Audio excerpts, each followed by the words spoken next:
Selamat malam pemirsa, senang sekali kita kembali bertemu dalam acara Kamu Bisa, karya mulia bisnis luar biasa. Bersama dengan saya ada Bapak Alvin Lumban Raja. Selamat malam Pak Alvin. Selamat malam Pak Erikson. Beliau ini adalah Presiden-elek untuk ASI, Asosiasi Wirausahawan dan Profesional dari Gereja Masyarakat Hari ke-7. Pak Alvin, senang sekali bersama. Sehat Pak? Sehat. Pak Alvin, apa yang akan kita bicarakan malam ini Pak? Ya, pada malam hari ini kita akan berbicara mengenai menanam dalam polybag. Polybag ya? Ya. Bapak pernah menanam polybag nggak Pak? Tentu tanaman ini memang sangat simpel dan sangat disenangi oleh kita yang memang di lingkungan rumah. Oke. Tanaman apa aja yang kita akan bicarakan sekarang Pak? Tanaman yang akan kita bicarakan pada malam hari ini adalah tanaman polybag, pakcoy, cabai, caisim, dan juga kangkung. Oke, lebih banyak nanti mungkin kita bicara tentang Ya. cabai Pak ya. Baiklah saudara, malam hari ini sudah ada 3 narasumber yang akan bersama dengan kita untuk membahas topik yang menarik ini. Program ini merupakan hasil kerjasama dari ASI Indonesia yang merupakan yang dibuat khusus untuk program pemberdayaan masyarakat, ekonomi masyarakat ya. Bersama dengan kita telah ada seorang praktisi pertanian, Bapak Tanto Saputra. Selamat malam Pak Tanto. Selamat malam. Senang sekali bersama dengan Pak Tanto di sini dari Bandung Pak ya. Ya, dari Bandung. Baik, selamat malam Pak. Bersama dengan kita juga ada 2 akademisi dari Universitas Sriwijaya, Profesor Dr. Daniel Saputra. Beliau adalah akademisi di bidang pertanian. Selamat malam Pak Daniel. Prof Daniel, apa kabar? Selamat malam. Sehat Pak? Sehat. Terima kasih Pak telah bersama dengan kami malam hari ini. Juga telah ada bersama kita seorang akademisi lain dari di bidang pertanian, Bapak Marki Sumampau, MSI dari Universitas Kelabat Air Madidi di Sulawesi Utara. Selamat malam Pak Marki, apa kabar? Malam. Puji Tuhan sehat. Terima kasih Pak Marki. Wah, ini sudah ada 3 orang bersama dengan kita Pak ya.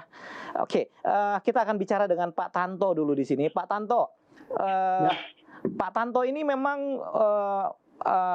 boleh sedikit cerita Pak latar belakang kenapa Bapak tertarik menjadi petani Pak? Sebenarnya latar belakang saya bukan di bidang pertanian, hanya kadang melihat pertanian itu sebagai sesuatu yang hobi gitu, menyenangkan, sangat-sangat menyenangkan. Jadi saya sangat tertarik di bidang pertanian. Oh, dan menjanjikan juga hasilnya Pak ya? Sangat-sangat menyajikan. Oke, Pak Alvin, senang sekali kita telah bersama dengan para narasumber luar biasa di sini. Coba kita lihat satu cuplikan tentang bertanam di polybag ya. Cuplikan ini nanti kita akan lihat bagaimana menariknya. Ternyata menarik juga Pak. Ini menjadikan hobi maupun sebagai penghasilan. Baik, coba kita lihat yang satu ini dulu. Cuplikan yang satu ini.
Wah, menarik sekali Pak Alvin ya. Ya, sungguh luar biasa saya lihat.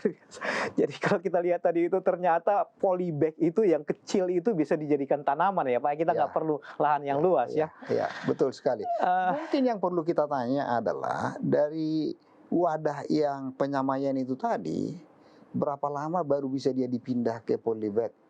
Yang polybag itu menjadi tanaman tersendiri untuk itu. Oke Pak, mungkin kita akan tanya, Ya, ya. tapi mungkin kita perlu tanya dulu ya. Kira-kira apa sih keunggulan atau kerugian, untung rugi? Kenapa harus tanam polybag? Tanah kita kan luas tuh, ngapain harus buat polybag? Padahal bisa langsung ditanam di tanah gitu ya.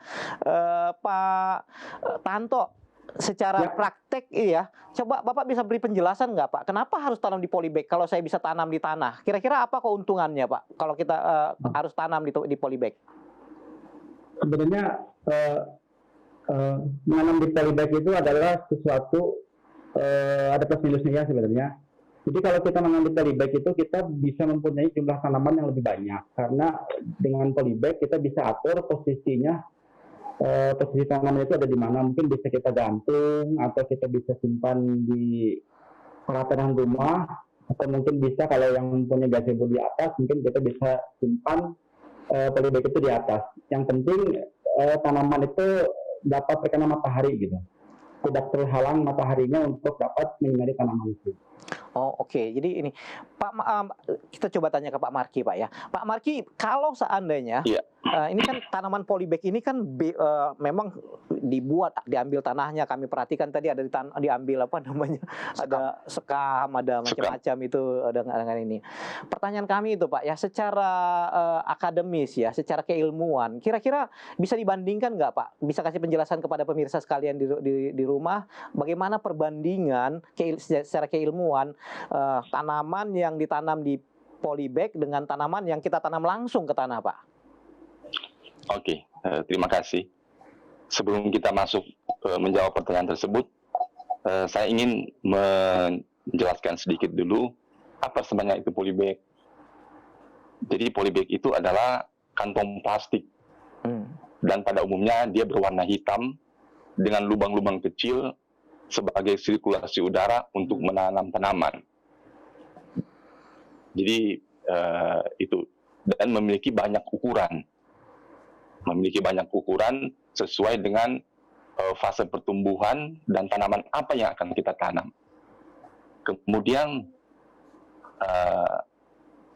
ada kelebihan dari kita menanam di polybag seperti pertanyaan tadi. Kelebihan kita atau keuntungan kita menanam di polybag adalah mudah dalam perawatan. Jadi kita bisa mengontrol secara individu pertanaman. Jadi kita bisa kontrol secara individu. Jadi baik pemberian pupuk, pengendalian hama dan penyakit, kita bisa kontrol per individu. Kemudian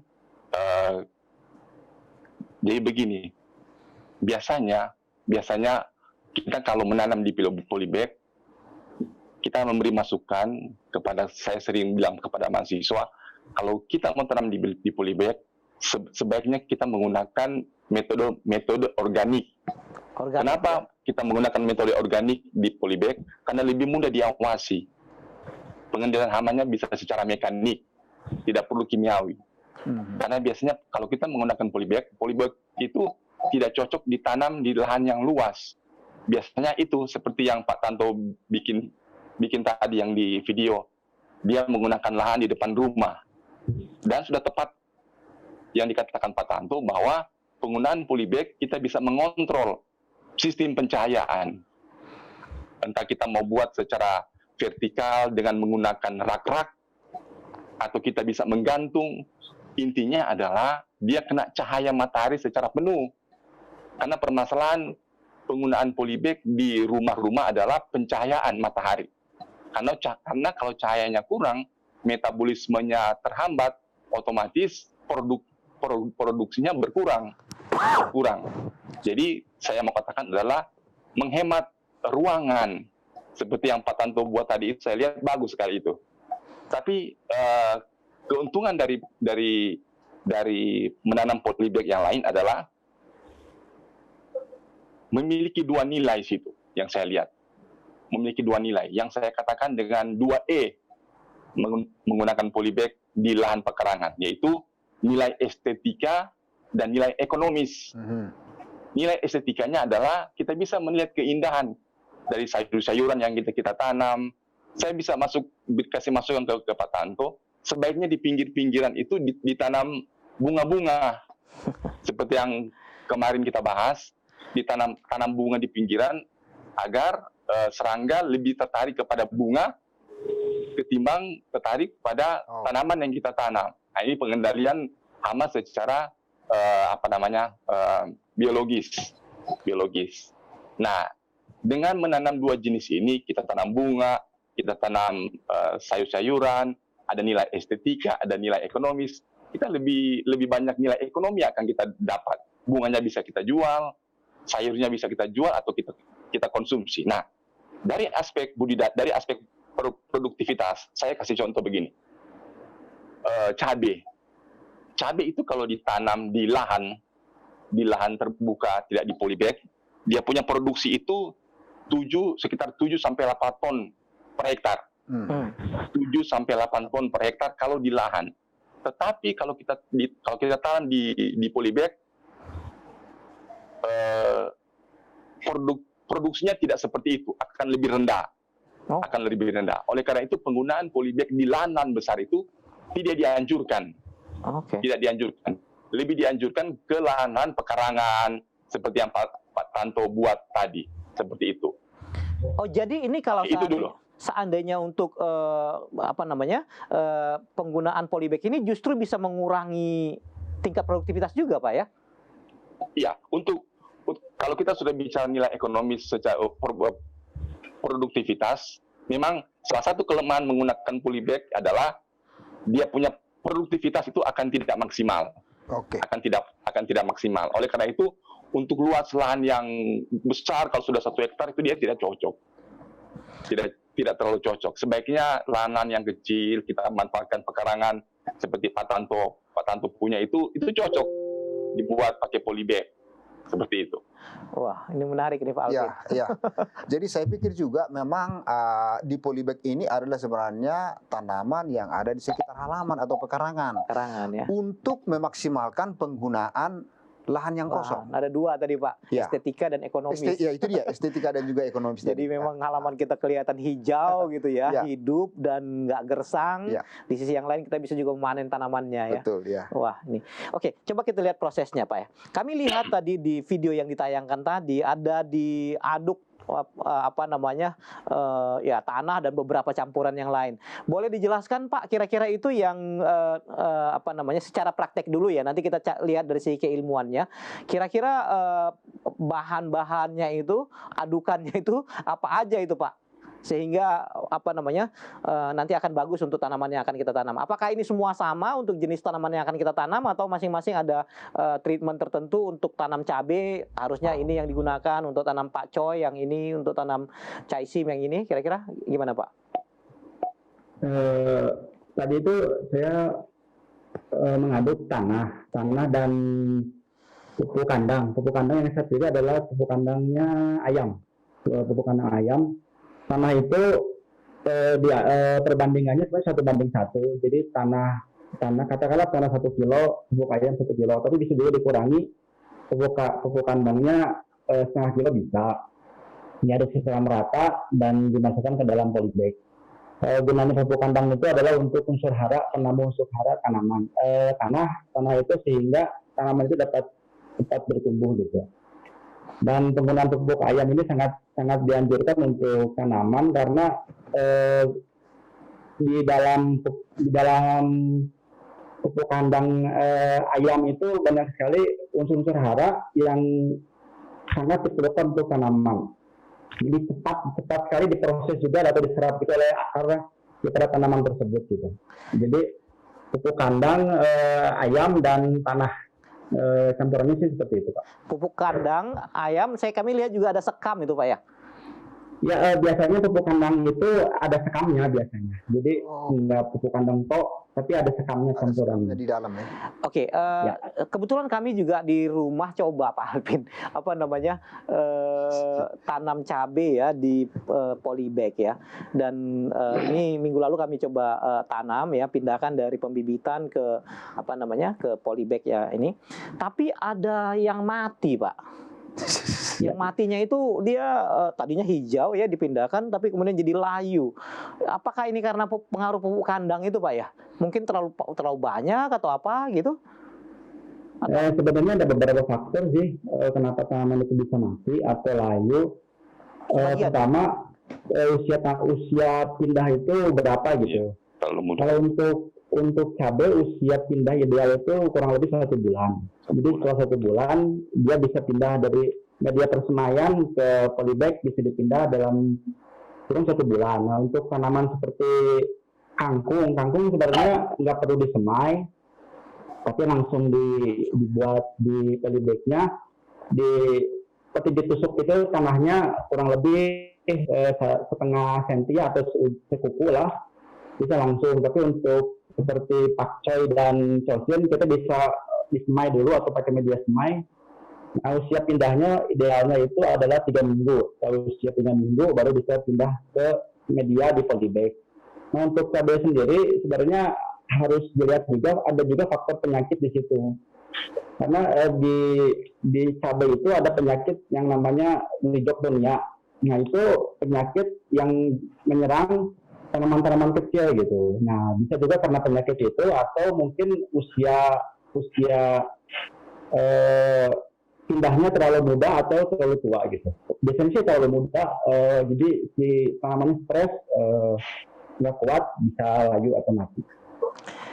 Saya mau tanya Pak Tanto, Ya. unsur air atau penyiraman yang diperlukan di dalam polybag itu kira-kira berapa sering kita harus nyiram? Terus yang kedua, saya sering melihat bahwa tanaman cabai yang saya tanam di pekarangan itu sudah mungkin agak dewasa, tapi setelah dia mau kelihatan ada bunganya, justru dia keriput. Apa yang membuat itu begitu, Pak Tanto? Kalau untuk air sebenarnya untuk tanaman, semua tanaman sih ya, tanaman yang baru pindah tanam sebaiknya disiram pagi hari dan juga sore hari. Oke.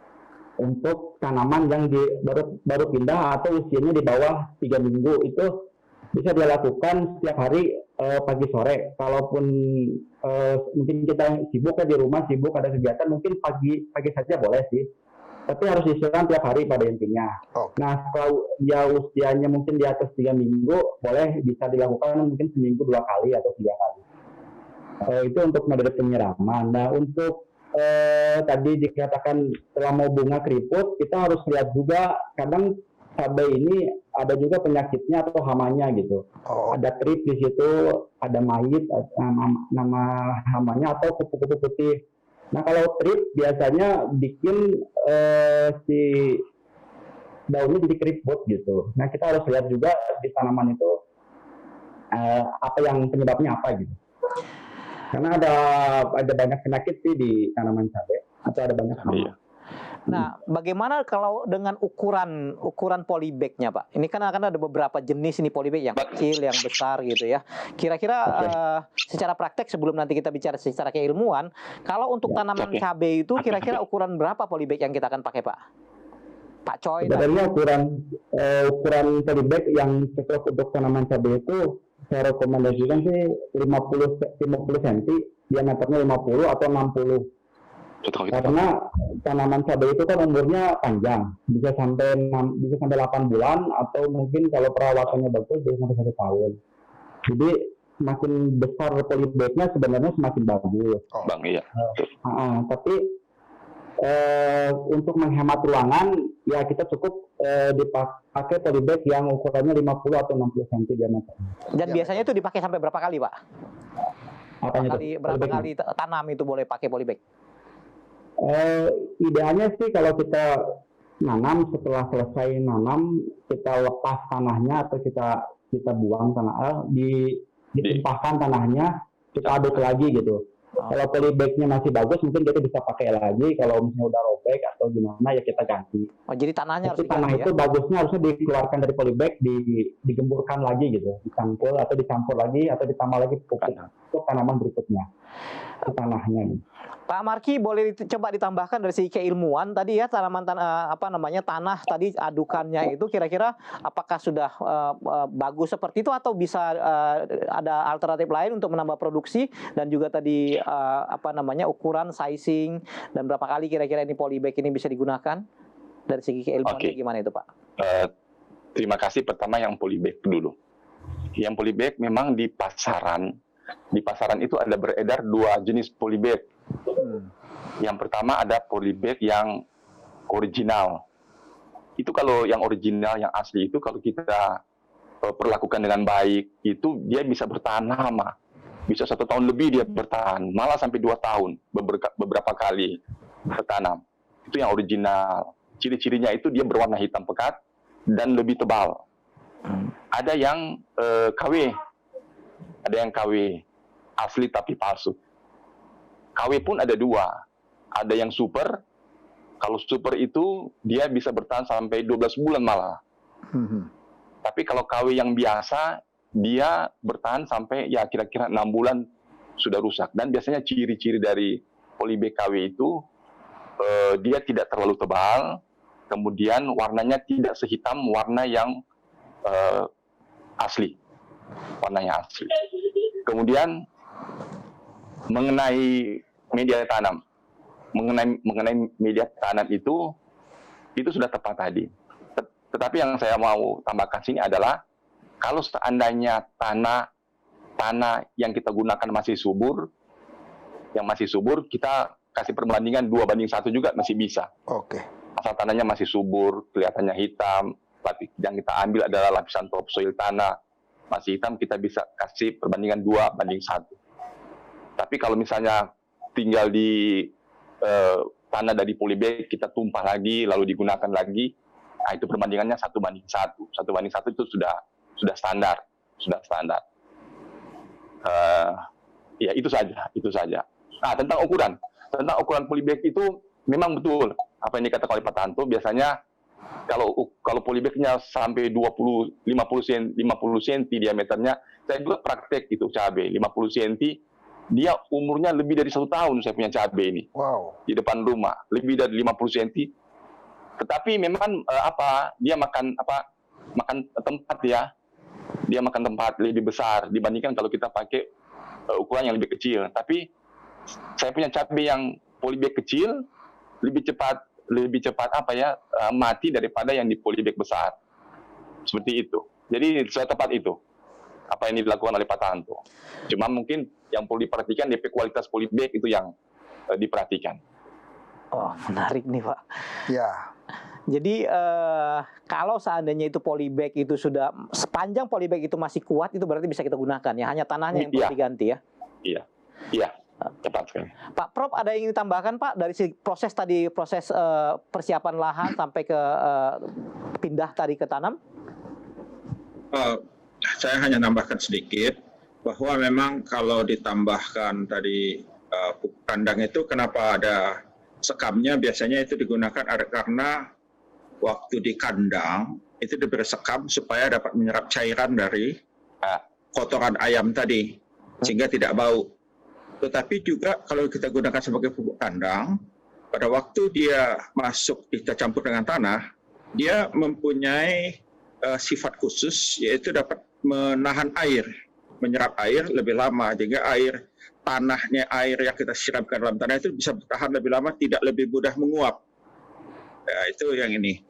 Dan program menanam di halaman ini sebetulnya dulu pada zaman Orde Baru ini sudah merupakan program pemerintah, program BKKBN yang disebut dengan upaya peningkatan gizi keluarga.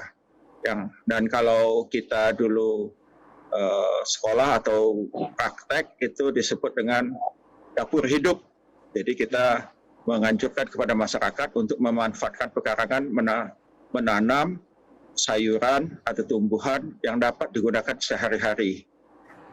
Dan kemudian istimewanya dari produk tadi ya, semua produk yang kita bahas pada hari ini itu adalah produk yang pernapasannya tinggi Iya, betul. dan menghasilkan panas yang banyak.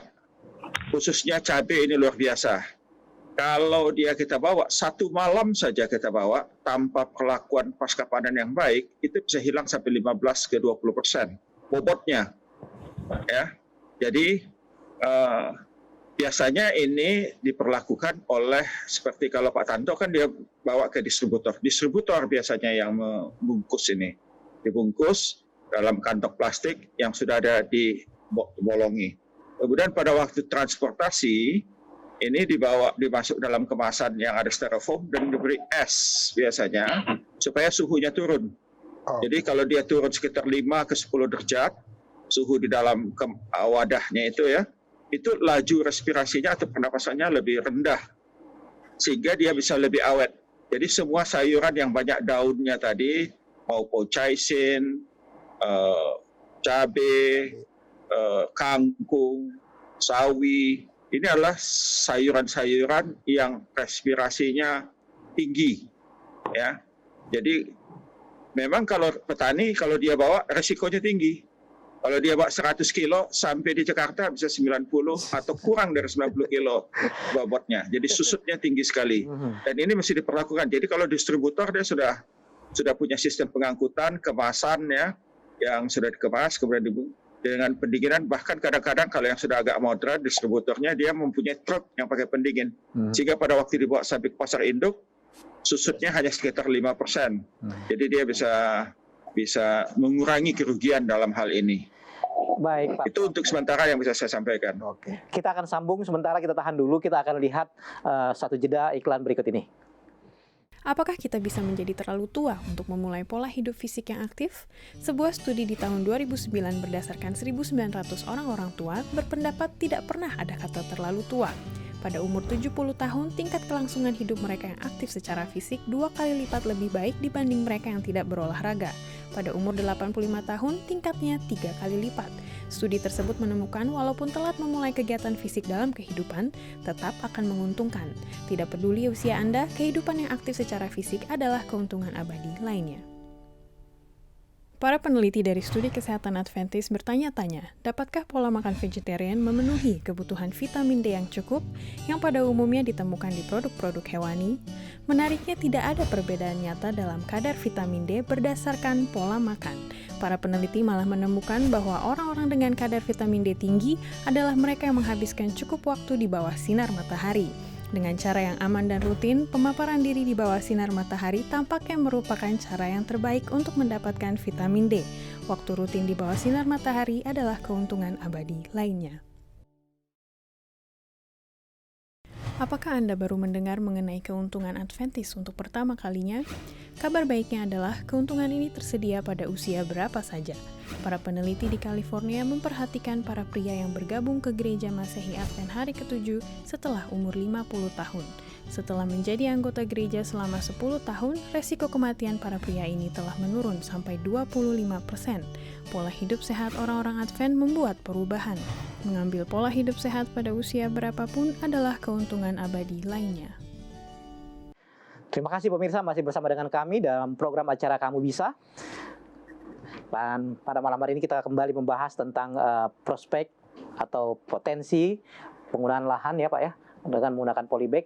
Pak Alvin, kira-kira gimana? Menarik nggak pembahasan malam hari ini? Saya pikir sangat menarik, terlebih kepada masa lockdown sekarang ini. Lockdown sekarangnya Jadi barangkali kita bisa gunakan waktu kita untuk melihat pekarangan kita kembali, dan kita langsung meminta bagaimana teknik untuk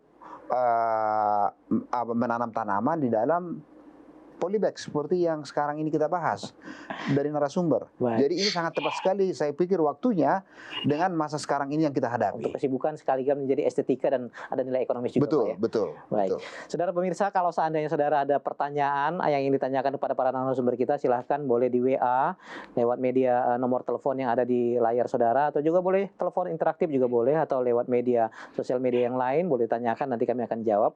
Ada beberapa pertanyaan yang akan ditanyakan para narasumber akan membantu kita dalam hal ini.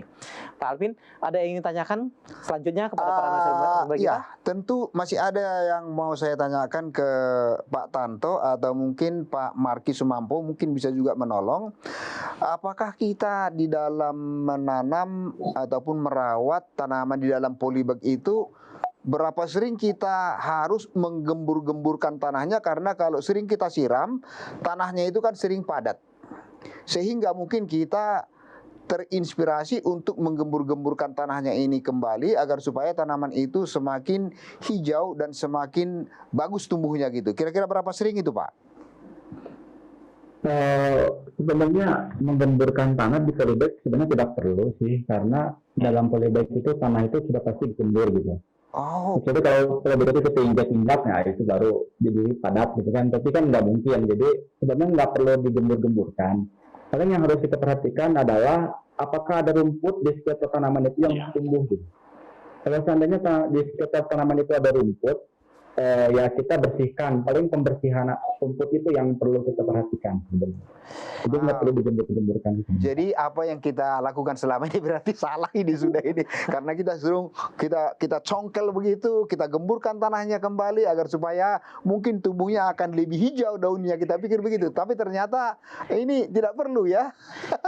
Iya, coba ya kita lihat, tadi kan kita udah melihat proses tuh Pak ya, tentu yang kita harapkan adalah hasil ya. Boleh coba cerita Pak, kira-kira ini kan tadi selain tadi ada penghijauan, tadi Pak Prof tadi bicara tentang ini merupakan program pemerintah juga, dapur hijau katanya tadi itu kita punya. Bapak kan jual ya Pak ya? Ya betul. Hasilnya ya. Boleh cerita nggak Pak, kira-kira dari luas tanaman yang Bapak tanam itu berapa pot gitu ya, berapa polybag, dan hasilnya bagaimana Pak, supaya gambaran kepada pemirsa sekalian? Mungkin bukan di berapa pot sih, tapi mungkin saya ingin ceritakan di hasil berat tanamannya. Jadi seperti saya ambil contoh misalnya pakcoy. Misalnya pakcoy itu bisa bagus atau ideal tumbuh di polybagnya yang lebih kecil. Mungkin polybag yang ukuran 20x20 udah bisa tumbuh dan bagus di situ. Walaupun memang tumbuhnya tidak seperti di tanah biasa atau perkebunan yang luas yang tadi Pak Sumampo bilang. Nah, dengan metode polybag yang di ukuran 20x20, kita dapat satu pakcoy mungkin kurang lebih beratnya 2 ons. Jadi 1 kilo itu kurang lebih bisa sampai 5 atau 4 pakcoy. Tergantung pertumbuhannya, 5, 6 atau 4 pakcoy. Nah, sekarang kalau kita lihat di pasaran, 1 kilo pakcoy itu kurang lebih harganya 5.000 gitu. Nah, tergantung berapa banyak kita tanam atau berapa polybag yang kita gunakan untuk menanam pakcoy. Jadi kita bisa kalikan, mungkin kita misalnya pekarangan rumah kita ada bisa masuk mungkin 40 polybag dengan ukuran 20x20. Nah, mungkin kita bisa bagi aja, 1 polybag dapat hasil pakcoy itu kurang lebih 2 ons atau 1 kilo bisa dapat 4. Nah, dari situ kita bisa hitung berapa rupiah yang bisa kita dapat gitu. Itu panennya Pak Coy itu berapa lama itu Pak, supaya dia bisa dipanen Pak? Waktunya? Kurang lebih 25 hari. Setelah tanam ya? Setelah tanam. Jadi ada proses penyemaian. Proses penyemaian itu kurang lebih 3 minggu. Setelah 3 minggu kita pindahkan ke media polybag. Nah, dari media polybag itu kurang lebih 20 sampai 25 hari tergantung perawatan itu udah bisa panen. Oh, oke. Jadi dalam 1 bulan kita bisa dapat hasil dari tanaman apa kita tanam. Khususnya pakcoy ya. Kalau kangkung Pak berapa lama bisa dipanen? Kangkung kurang lebih sama, kangkung causin kurang lebih sama, 20 sampai 25 hari, tergantung perawatan juga sih sebenarnya. Jadi nggak sampai sebulan sudah bisa dipanen ya? Menarik nih Pak. 20 sampai 25 hari bisa panen. Okay. Nah, untuk kangkung bisa saya tambahkan, 1 polybag itu bisa banyak tanamannya bisa banyak gitu jumlah tanamannya, jadi beratnya pasti lebih berat lagi. Lebih ini ya. Oke. Coba kita maju sedikit ya. Bapak jualnya ini kemana Pak? Apakah ke pasar tradisional atau memang sudah ada distributor yang kemudian akan ambil? Atau udah punya apa harga? Gimana itu Pak? Harga bagaimana? Apakah ditentukan di awal atau tergantung harga pasar? Kalau saya jualnya ke distributor atau supplier sayur. Tapi kalau untuk supaya grade-nya ada grade A, atau untuk permintaannya dan barangnya harus bagus, kualitas di grade A untuk pakcoy atau cosen atau kangkung yang tidak memenuhi spek yang diminta oleh distributor, saya lempar ke pasar lagi. Oke. Gitu.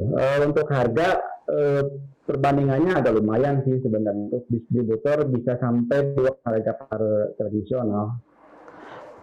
Jadi itu memang distributor, supplier itu memang sudah begitu lihat tanaman kita sudah mulai bertumbuh, mereka udah langsung kita sudah artinya di daerah Bapak itu sudah selalu ada ya. Jadi kita nggak harus capek lagi harus jual ke pasar tradisional, nggak harus ya. Awalnya sih sebenarnya saya kasih sampel ke distributor bahwa kita punya barang dengan kondisi barang seperti ini, apakah masuk dengan speknya mereka. Mereka lihat barang kita puji Tuhan bagus, dia bilang oke, bisa masuk, ya kita coba masukin gitu. Oh, oke. Jadi berarti Bapak sudah tahu ya bahwa kualitas tanaman Bapak itu mana yang masuk ke supermarket, mana yang masuk ke pasar ya biasa masyarakat, begitu ya, begitu Pak Tanto ya? Ya, betul Pak. Oke. Yang packing siapa Pak? Apakah Bapak yang packing atau mereka yang packing? Tergantung perjanjiannya Pak. Kadang mereka minta kita packing atau kita nggak perlu pakai packing. Kalau kita packing sendiri, otomatis harganya lebih tinggi. Ya. Kalau mereka yang packing, otomatis harganya lebih rendah. Gitu. Tapi kan kadang kita dengan kesibukan tidak sempat untuk packing, ya kita jualannya dengan tidak packing gitu. Tapi kita kasih spek atau kualitas barang yang bagus. Gitu. Baik, kita ke Profesor Daniel dulu. Pak Prof, ini kan masalah pasca panen ini kan ada 2 hal yang paling tidak yang perlu kita soroti Pak, yaitu yang pertama adalah teknologinya dan yang kemudian juga adalah tentang harga ya. Di sini juga sebelumnya ada pertanyaan juga, tapi saya bacakan di sini dari Bapak Daniel Kris, bagaimana caranya menyiapkan tanaman hias yang akan dikirim ke luar negeri tanpa media? Ini ke luar negeri Pak, sehingga tanaman hias ini mungkin bisa bertahan sampai ke luar negeri supaya sampai di luar negeri akan tetap segar Pak. Baik. Sebetulnya kalau pengiriman tanaman hias ke luar negeri ini ada 2 cara. Pertama tentu dipanen dia lebih awal, belum berkembang kalau bunga ya, belum berkembang. Dan diharapkan pada waktu sampai di tujuan baru berkembang. Kemudian teknologi yang kedua, karena dia sudah ekspor, ya, mesti ada teknologi yang kita sebut dengan atmosfer dimodifikasi atau dikendalikan, ya, bisa berbagai caranya, ya. Nah, itu bunga yang akan dikirim itu dibungkus dan dalam bungkusnya kan konsentrasi oksigennya kita turunkan dan konsentrasi CO2-nya kita naikkan, sementara N2-nya sama dengan nol, yaitu sekitar 80%. Biasanya CO2-nya bisa sampai 5%, ya, CO2-nya, karena yang normal kita CO2-nya adalah sekitar 3%. Dan pada kondisi ini si tanaman kita, bunga kita ini akan menjadi dorman. Artinya dia tidur dan karena dia tidur dia akan awet sehingga sampai di tujuan. Dan biasanya juga dikombinasikan dengan teknologi pendinginan. Kalau alat kita gunakan untuk tidak menggunakan pendinginan, maka kita bisa campur ya dengan es, ya, jadi tidak menghasilkan air, tapi suasana di dalam kemasan kita, contohnya kita masukkan di styrofoam box, itu suasana di dalamnya menjadi relatif dingin sekitar 0 ke 5 derajat kalau tanaman. Kalau sayur-sayuran kita itu sekitar 5 ke 10 derajat, 5 derajat malahan. Ya, jadi juga mesti dilihat tanaman ini aslinya di mana. Kalau aslinya dari daerah tropis, dia lebih tahan terhadap suhu yang lebih rendah dan dia akan awet. Kalau pengiriman menggunakan peti kemas, biasanya peti kemas yang kita gunakan itu sudah ada sistem pendinginan dan ada sistem pengaturan atmosfer di dalam kemasannya. Sekian sementara. Baik, terima kasih itu dari jawaban Pak. Tapi bisa Pak ya, sampai ke luar negeri itu masih bisa, bunga itu masih bisa tetap segar ya Pak ya? Iya, tetap segar. Jadi kita pertama tentu kita akan perhatikan dia berapa lama dia akan berkembang begitu bunga ya. Nah ini yang mesti kita atur, perkembangannya menjadi lambat dengan cara membuat dia tidur atau dorman ya. Dengan mengatur konsentrasi gas yang ada di sekitarnya. Dan juga sering juga ditambahkan vitamin C ya. Kadang-kadang konsentrasi CO2 di dalam kemasan itu naik, itu diberi vitamin C yang akan menyerap oksigen yang ada dalam kemasan kita. Karena kalau oksigennya tinggi, dia bangun, tanamannya itu bangun, tidak tidur.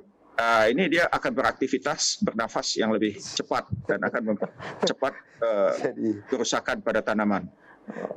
Pak Alpin, tanaman katanya bernapas juga Pak. Nah, ini hebat nih. Apa namanya? Ya, tanaman adalah benda hidup Pak. Hidup ya. Jadi dia harus bernapas. Oke, ada pertanyaan yang berikut ini. Ini dari Bapak Samuel Sirait dari Sumatera Utara.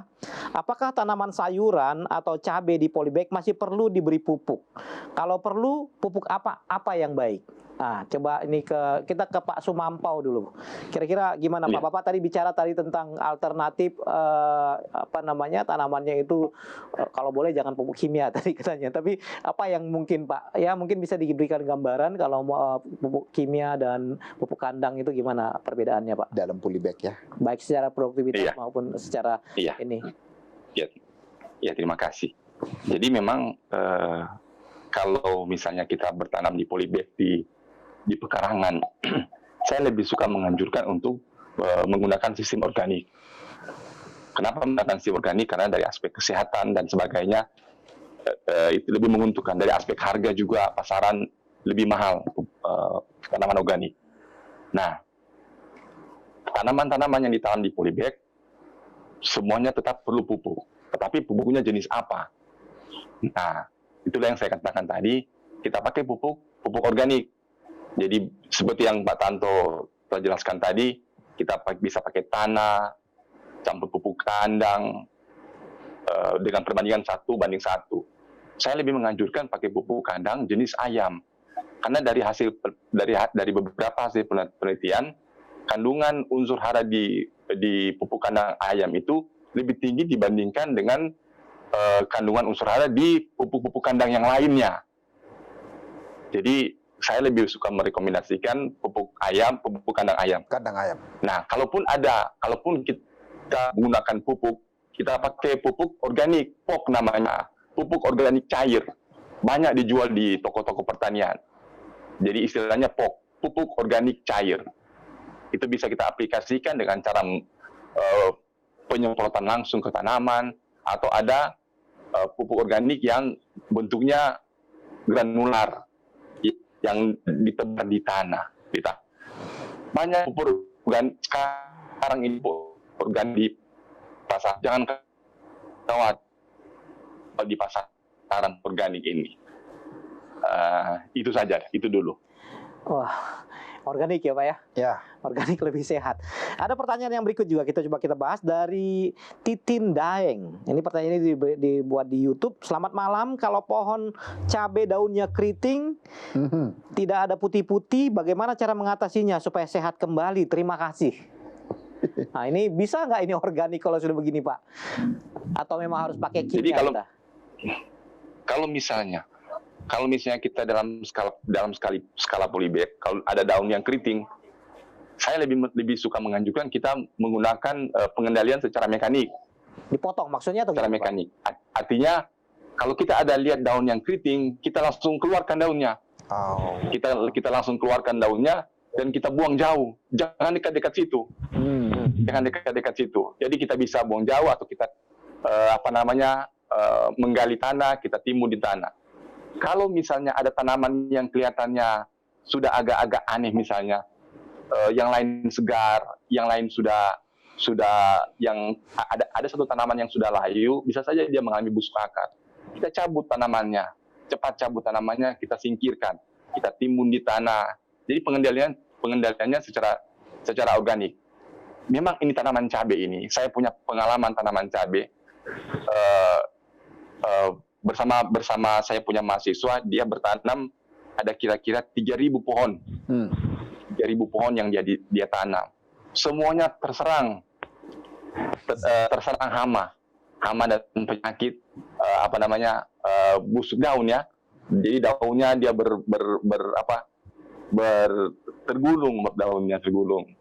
menggulung daunnya. Jadi kita kendalikan secara kimiawi dulu, tapi ya begitulah. Memang kalau kena hama itu memang resikonya sangat besar untuk gagal panen.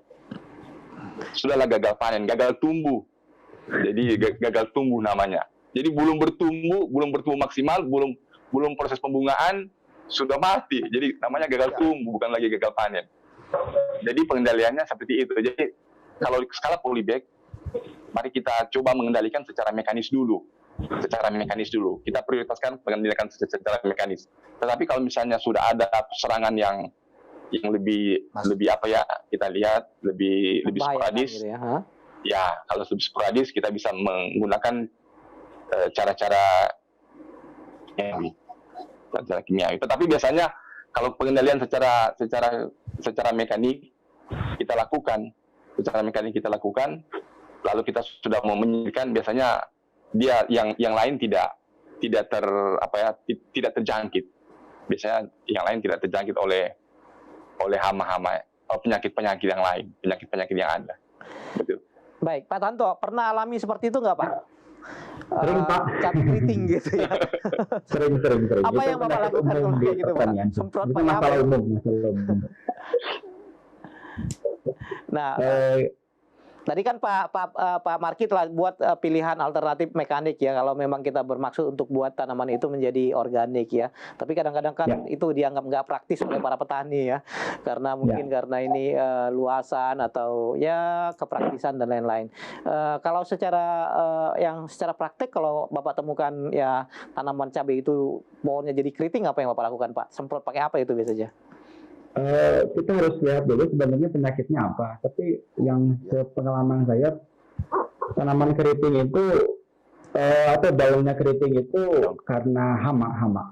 Jadi sebenarnya obat itu kalau di dalam pertanian itu ada beberapa golongan ya. Golongan katakanlah insektisida, fungisida, hibrisida. Kita harus tahu dulu penyakitnya apa. Kalau penyakitnya oleh karena hama, biasanya yang kita sebutkan itu adalah golongannya insektisida. Biasanya kalau di tanaman cabai itu kayak kutu-kutu kecil itu yang bikin daunnya itu kering gitu. Nah, untuk di polybag ya benar kata Pak Sumampo, lebih baik kita petik aja daunnya terus kita buang jauh-jauh gitu. Tapi kalau untuk kebun yang luas kan nggak mungkin kita petik satu-satu, ada 20.000 pohon petik satu-satu kan, aduh kayaknya nggak praktis. Nah, untuk pegawainya kita semprot dengan insektisida. Nah, untuk penyakit seperti pendawan atau jamur atau bakteri ya kita pakai fungisida. Kita harus lihat dulu sih penyakitnya itu apa gitu, baru kita bisa menentukan kita itu disemprot dengan apa gitu. Oke. Saya mau tanya Pak Tanto. Ya. Sehubungan dengan tanaman polybag, apakah direkomendasikan atau sangat baik jika kita menaruh atau menabur kotoran kambing ke atas atau permukaan tanah yang ada di polybag? Karena saya lihat begini, ada orang bilang bahwa ini akan lebih lebih subur. Tetapi saya lakukan malah jadi keriput itunya, daunnya. Apakah mungkin ini karena terlalu panas temperatur dari kotoran kambing ini terhadap tanaman itu, sehingga tanaman itu tidak mampu mungkin atau tidak tahan untuk menerima akibat dari panas dari kotoran kambing ini? Gimana Pak sebenarnya? Sebenarnya yang namanya organik ya, kan kotoran kambing termasuk organik kan, zat-zat alam. Iya Pak ya. Sebenarnya nggak ada efek jelek atau efek negatif untuk tanaman itu gitu. Jadi sepertinya itu masalah lain kalau dikasih kotoran kambing terus dikeriput gitu, mungkin itu ada masalah lain. Cuman saya ingin kasih tahu metodenya saja sih sebenarnya. Yang lebih baik itu kalau kita kasih kotoran kambing itu kotoran kambing sama air. Nanti kalau sudah larut baru disiramkan gitu ke tanamannya itu. Karena dengan kita campur dengan air, tingkat penyerapan oleh akar itu bakal lebih cepat dibanding hanya ditabur-tabur saja begitu.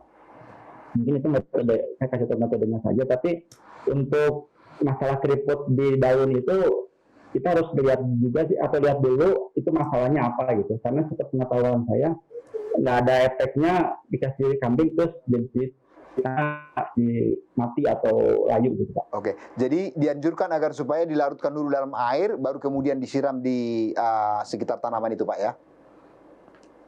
Ya, betul. Oke, terima kasih. Baik, ada suatu pertanyaan lagi di sini dari Bapak Sandi Iskandar. Apakah temuan seperti jahe, kunyit, dan kencur cocok juga ditanam di polybag? Dan kira-kira bagaimana hasilnya ini Pak?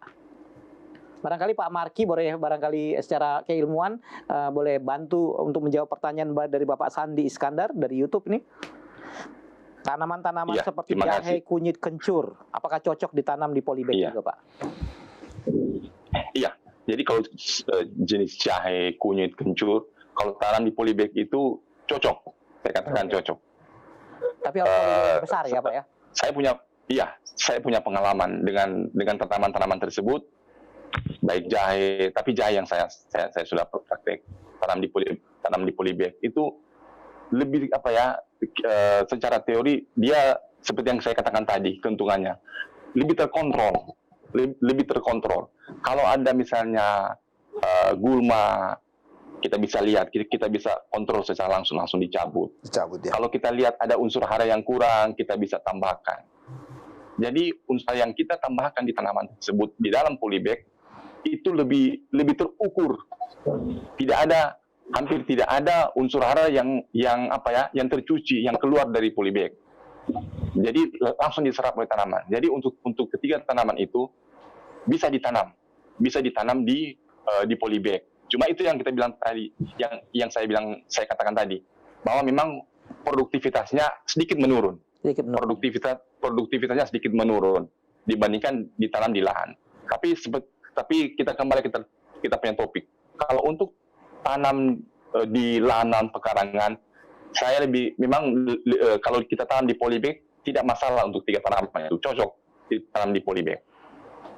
Nah, kemudian Pak Marky, ini ada satu pertanyaan lagi dari Ibu Cindy Anggraini Antameng. Selamat malam. Apakah dengan menggunakan pupuk kandang saja untuk tanaman pop choy sudah cukup memenuhi kebutuhan unsur hara, atau masih perlu ditambah nggak dengan tambahan pupuk kimia?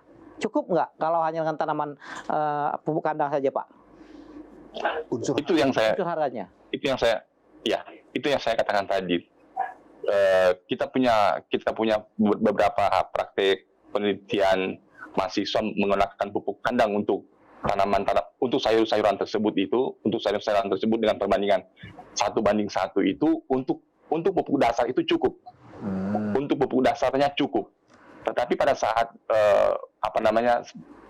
umur beberapa hari, 1 minggu, pada saat pertumbuhan vegetatifnya sedang gencar-gencarnya, kita tetap harus menggunakan pupuk itu yang saya katakan tadi, pupuk organik cair. Cair ya, kalau pupuk organik cair. Tetapi pada masa-masa tanaman tersebut pertumbuhan vegetatifnya sedang gencar-gencarnya.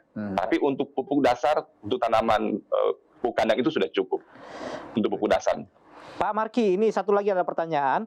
Apakah mengenai kunyit hitam, turmeric, apa kelebihannya dengan kunyit biasa katanya?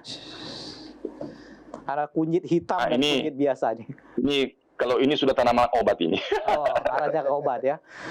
Sudah tanaman. Kalau kunyit hitam dan kulit itu sudah ranahnya tanaman obat mungkin saya pikir ya. Oh, oke. Baik, saya ingin sebagai kesimpulan karena waktu kita sudah sangat terbatas, saya ingin ke Prof. Daniel untuk saya tertarik dengan istilah ini merupakan program pemerintah supaya pemberdayaan lahan tadi.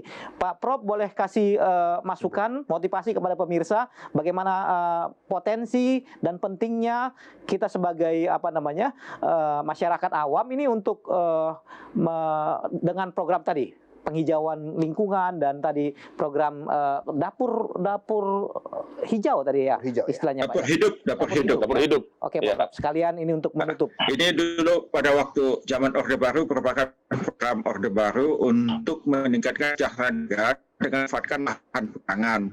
Jadi kalau kita bisa hemat keluarga dengan kebutuhan sayuran kita sudah ada di halaman kita, ya makanya disebut dapur hidup. Ya, jadi saya tidak tahu apakah sekarang juga menjadi program pemerintah, tetapi bagi kita sekarang, khususnya pada masa pandemi, kita kan tidak dianjurkan keluar. Kalau kita keluar ke pasar, maka kita akan sering bertemu, bersenggolan dengan orang. Jadi kalau minimal kalau kita tanam sayuran di rumah kita, atau kebutuhan dapur kita, minimal kebutuhan sayur-sayuran kita sudah tersedia di rumah. Baik itu sayur yang berbentuk daun, ataupun tomat, ataupun terong, ataupun kacang-kacangan, buncis, kacang panjang, semuanya bisa kita tanam di sekitar perangan kita. Bisa dalam bentuk pot, tapi juga yang paling mudah adalah dengan bentuk polybag, ya. Atau juga bisa kita gunakan dengan hidroponik statis, ya. Jadi dalam ember kita isi air hidroponik, kemudian dia ditanam, itu juga bisa kita laksanakan. Jadi mari kita manfaatkan lahan pekarangan kita dimanapun, khususnya kalau di perkotaan kadang-kadang ada teras, itu bisa kita manfaatkan. Kalau teras, kalau sudah kita beton, nggak bisa kita tanam. Tapi dengan menggunakan polybag, kita bisa manfaatkan. Ini untuk menanam sesuatu, ya. Atau kalau orang-orang yang tinggal di ruko, ya, di bagian atas atap rumahnya, dia bisa menanam. Atau kalau yang tinggal di apartemen, di dak, di depan jendelanya, itu bisa ditanam juga, ya. Minimal 2-3 polybag, kebutuhan sayuran untuk rumah itu sudah bisa sebagian terbantu. Jadi mengurangi kita pergi ke pasar, mengurangi kita untuk bersentuhan dengan orang lain yang mungkin dia menjadi carrier penyakit COVID-19. Ya, ini menarik. Pak Tanto, kita masih punya waktu sedikit. Ya. Boleh kasih gambaran bagaimana ini potensi ini akan dapat menolong keluarga-keluarga Indonesia, khususnya untuk menambah penghasilan juga tadi ya, dan bahkan untuk sehat. Barangkali boleh diberikan semacam insight kepada kami, Pak, di bagian akhir. Ya, saya setuju sekali dengan Prof. Daniel bahwa nggak ada alasan untuk kita tidak menanam gitu.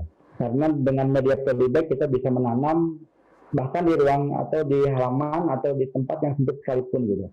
Kita bisa pakai rak atau bisa pakai kayu kita bikin atau bisa disimpan di teras-teras atau di tembok pembatas gitu. Dan polybag ini sangat murah, bibit pun bisa kita cari. Kalau kita tidak toko pertanian kita bisa beli online.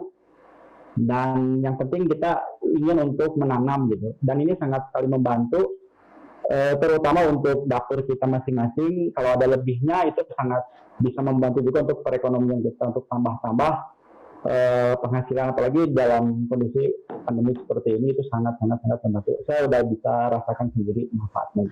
Pak Alvin, menarik sekali ya. Waktu kita sangat terbatas. Ya. Dan saya itu mungkin kita beli cabai sendiri di pasar nggak terlalu mahal barangkali Pak ya. Ya. Tapi ada kebahagiaan tersendiri kalau kita petik tanaman kita sendiri dan nikmati. Betul sekali. Saya sudah memetik cabai yang saya tanam di pekarangan saya. Dan bagaimana rasanya Pak? Aduh, Tetap pedas juga ya. tetap pedas, pertama itu saya konsumsi. beda rasanya Iya, ya. iya.